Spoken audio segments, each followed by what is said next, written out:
Welcome, everybody.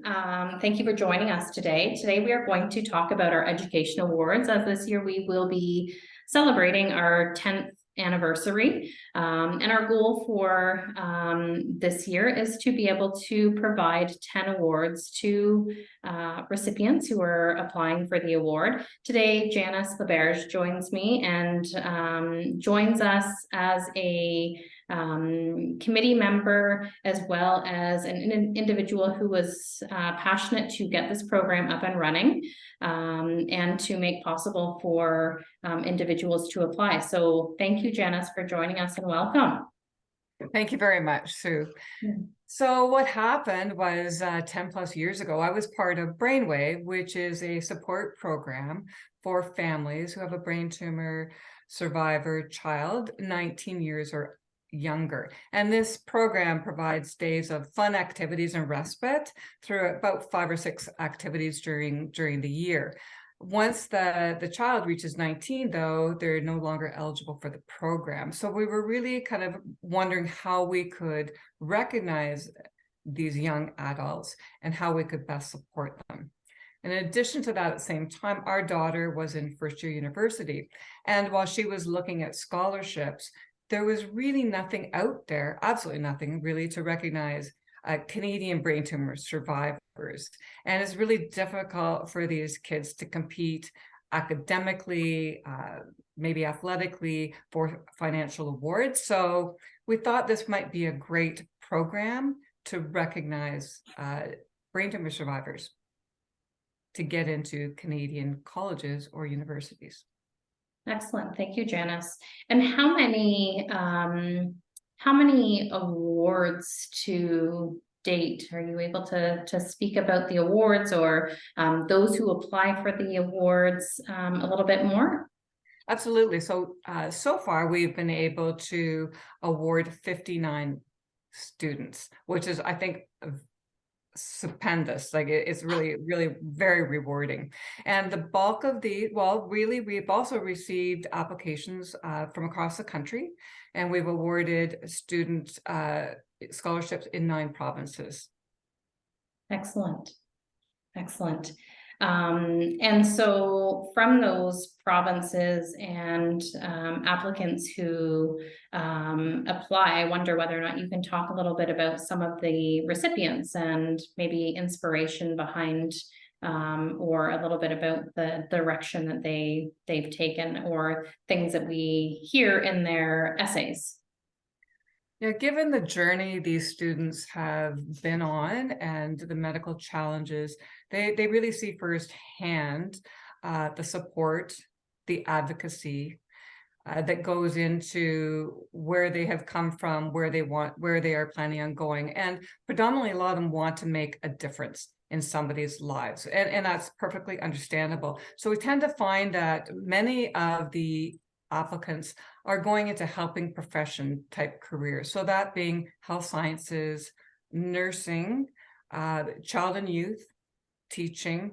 And we've also had a smattering of, actually we've had a number of engineers, environmental, public relations. Excellent, thank you. And Janice, I'll let you share with our audience the denomination of funds that we've given over the years up to and including 2022, because we've just recently called out our 23 opportunities. I will, but first I have to start by saying, when we initially were kicking off this program, I thought $1,000 scholarship would be outstanding, and Susan Marshall, who was CEO at the time, suggested $5,000 per award, which I thought was, I don't think we could ever do that. But she really encouraged us to dream big. So, so far to date, we have actually been able to award almost $278,000 worth of scholarships.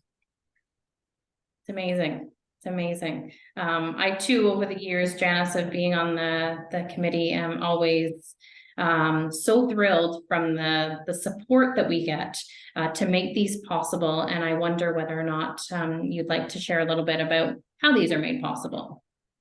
We have very generous donors. So these awards are funded through individual companies, private individuals, community events for community fundraising events, and also memorial gifts. And without them, we would not be able to offer this program.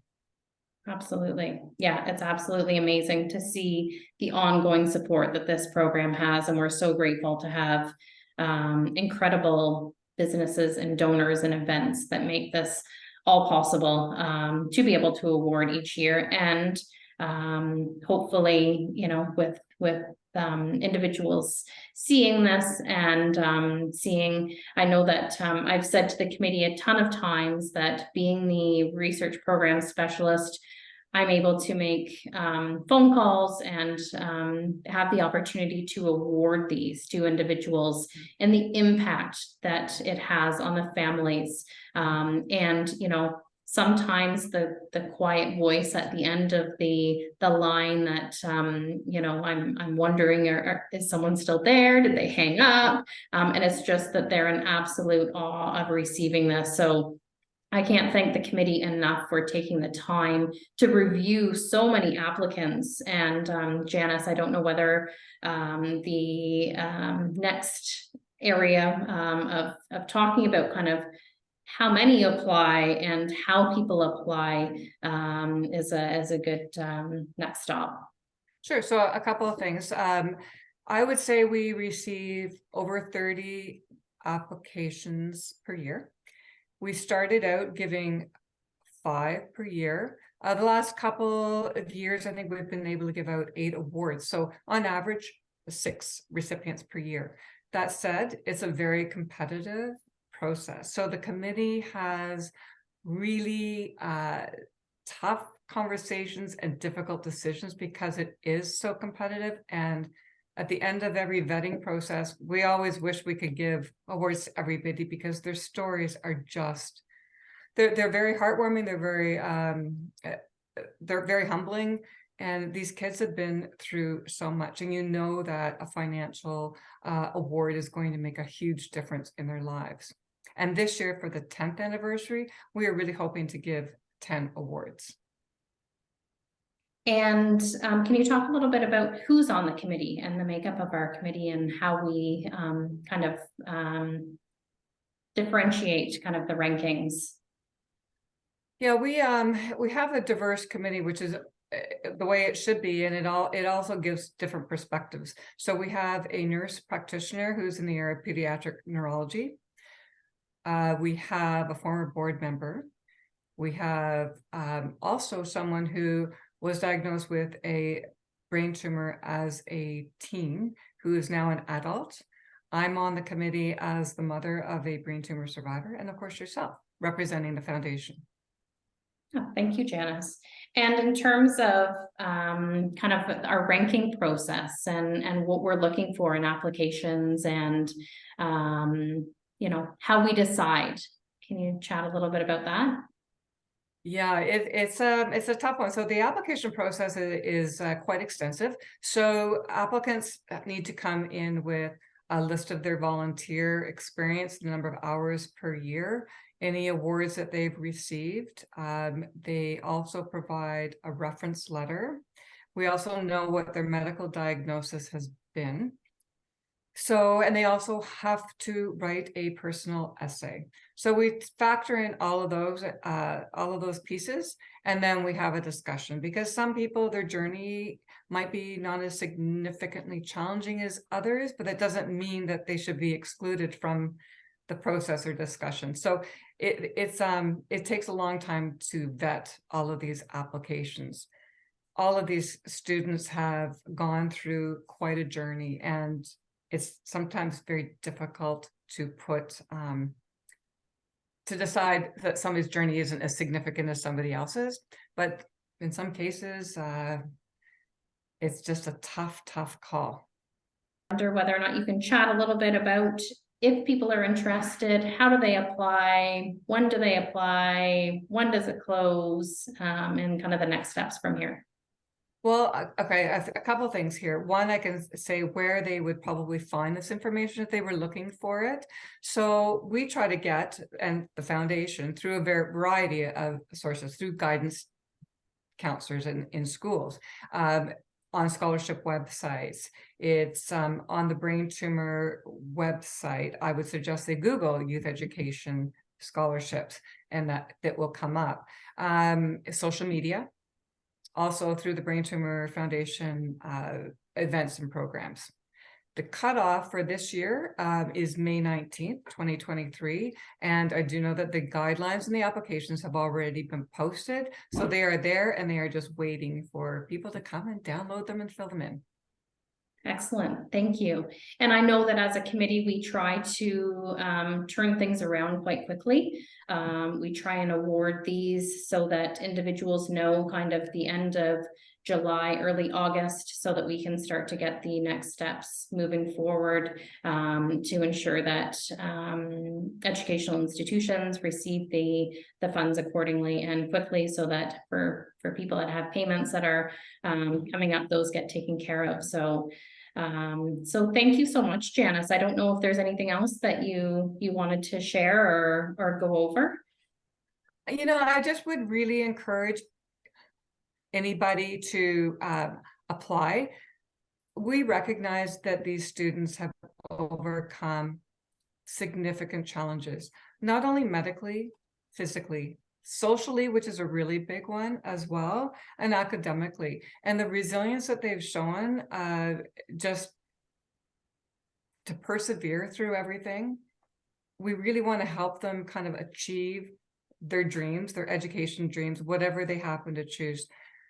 And so it's really important for them to apply, because we really do we're really impressed with the caliber of students out there. So please get them to apply. It'd be great. Yeah, and I think too, just in addition to that, Janice, I think that the inspiration that you spoke about before, and kind of the drive of some of the students' ambition moving forward with their education is driven by those that they've been involved with throughout the journey. But I think that a lot of the times we also hear in their essays that it's individuals wishing to give back to their family who supported them. So to be able to take the burden of, the cost of education off of them, a lot of the times is what we hear from the students, that they want to be able to support their parents back, or whomever is supporting them throughout the financial journeys moving forward from the support that they've received from them throughout their journey of a brain tumor. So right. So yes, absolutely. We encourage people to apply. Please go onto our website, and if you have any questions, then please do reach out to the foundation. Janice, thank you for taking the time today. Thank you for taking the past 10+ years that you've been dedicated to this program. And I know that we're excited to see what applications come across our way for the 2023 opportunities. Thank you, Sue. My pleasure. Thank you.